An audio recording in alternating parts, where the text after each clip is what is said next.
अस्सलाम वालेकुम दोस्तों, क्या हाल है? मेरे सारे ठीक ठाक तो हंसने खेडने दोस्तों अपनी ज़िंदगी ने खूबसूरत जो वधिया हंसने खेडने गुजारने दोस्तों। मेरा नाम दोस्तों मोहम्मद सकलैन। तुसीं तकड़ लगे हो मेरा यूट्यूब चैनल है सकलैन ट्रैक्टर AJK।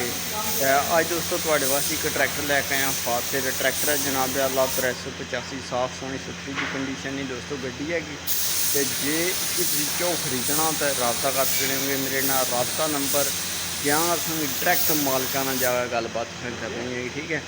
तो आज चलने फिलहाल तो करने गड्डी का रिव्यू। तो जिस तक तुम वीडियो की लाइक नहीं किया वीडियो करो लाइक, चैनल की सबसक्राइब नहीं किया कदू करसो। मैं दस छड़ो ध्याड़ा दस छड़ो मैं उस ध्याड़ा तुम आखा यार जिस ध्याड़े तुम सबसक्राइब करसो जालमो इदा नहीं करीदा।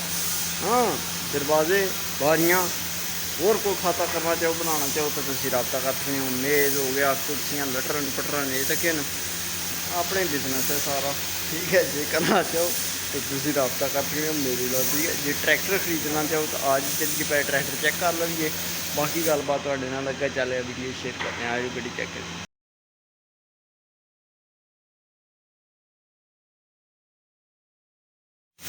देखिए दोस्तों कैसी लगी है गड्डी, यकीन जानो सोनी सुथरी साफ जी मुनासब प्राइस में गड्डी है कि जैसी तुम खरीदना चाहो 385 गड्डी है तो रबता कर सकते हो। रबता करने का तरीकाकार है वीडियो करो लाइक, चैनल ही करो सब्सक्राइब करके चैनल नहीं डिस्क्रिप्शन भी जाओ तो मेरा नंबर कर लो तो रबता कर लो, ठीक है।